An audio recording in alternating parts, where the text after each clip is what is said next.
Thank you very much, Andrew, and I'm looking forward to hearing more detail from the team on this.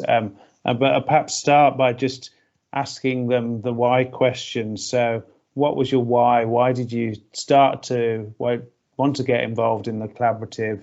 Why did you choose the areas that you worked on? And then talk us through your work in the 5 minutes. I may come back with a couple of follow-up questions.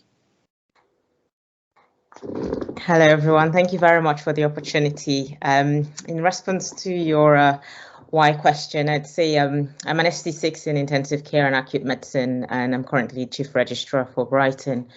And from the many years I've worked in the NHS, not as many as most of you, but I've always taken any opportunity for quality improvement very seriously.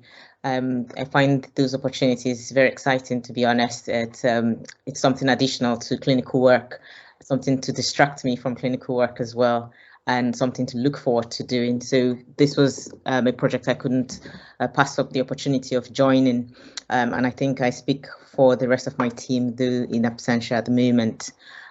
Why did we choose the various aspects of the project that we have chosen to work on?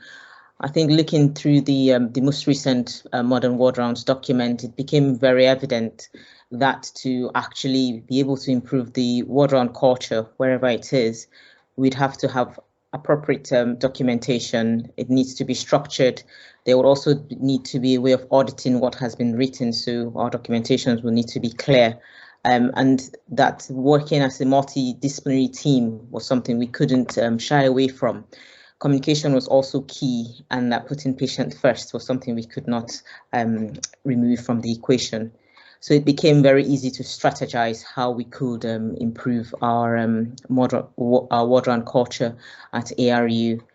And so talking through the poster itself, how I decided I would go about doing this in this 5 minutes was to reflect on what we have done.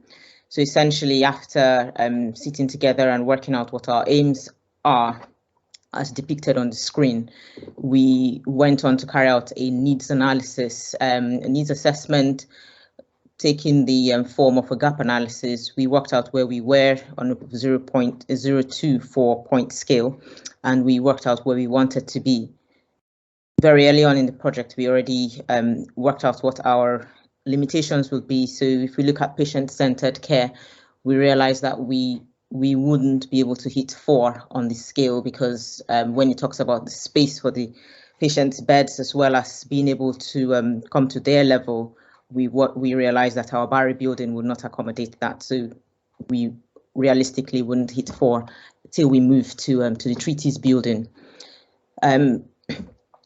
With quality improvement and being part of the Chief Registrar program, wonderfully, we have been taught couple of quality improvement methodology, and it was very easy to bring this in and apply to this project. So we've used the Plan, Do, Study, Act PDSA cycle approach, and we used the 7-step improvement process, which took us through a needs assessment, measuring what we're doing and continuously measuring what the effect of our interventions are.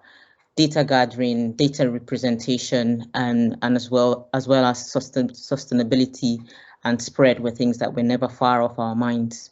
To help us to put all of this together, we came up with a driver diagram. Again, I invite you to look through it, but it started off with change ideas, which again we came up together with as a team, working through those into our secondary and primary drivers and linking them to the aims that we depicted at the start. Not too far into the project, we also worked out that we would need some guidance as to what timelines we're working with, and so we've come up with a Gantt chart, and that we have depicted there with some color codings to just help pictorial representation as well. We've broken the various aspects of the project into 4. Initially, we started off with just 3, so looking into the structured ward round proformas, looking into the doctor's job book to reduce distractions during the ward rounds, as well as creating a patient information folder. But as part of the PDSA cycles, we realized that creating a structured board round would also improve the planning around our board round meetings and effectively our ward rounds. Hence, we also came up with a structure for the board round meetings, and you'd see that in the results section when we talk about the poster.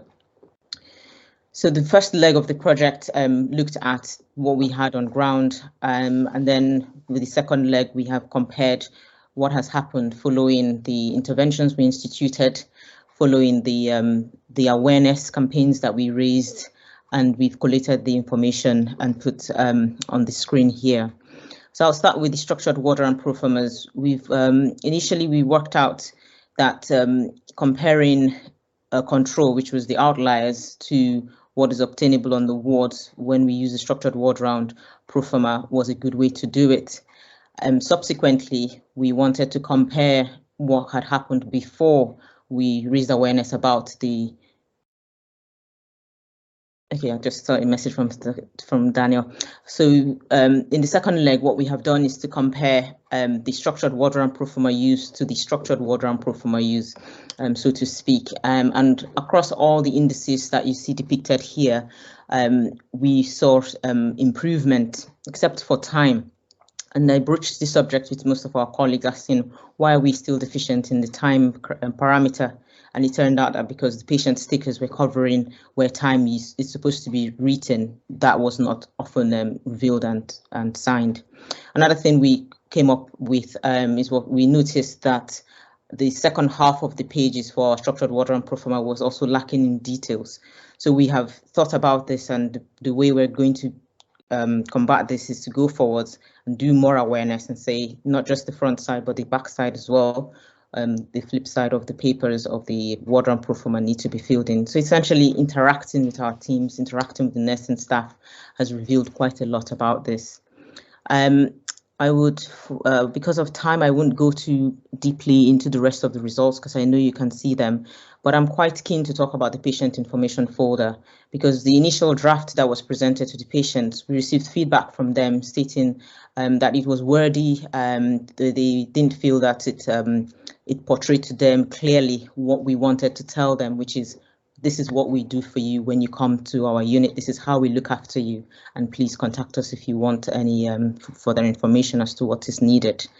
Hence, we've liaised with one of our local artists, and we're planning to use sort of cartoonified, if I use that term, diagrams to represent the information that we want to pass on to our patients. We know that not everyone's first language is English. We also know that at some point, no one wants to read a novel when it's in its information folder. So to be very user-friendly, we're using the appropriate measures that we have at hand. Unfortunately, the funding that we thought we had secured hasn't fallen through, but we're still working on that to see how we can pursue that forwards, because I think it would be a phenomenal addition to the unit.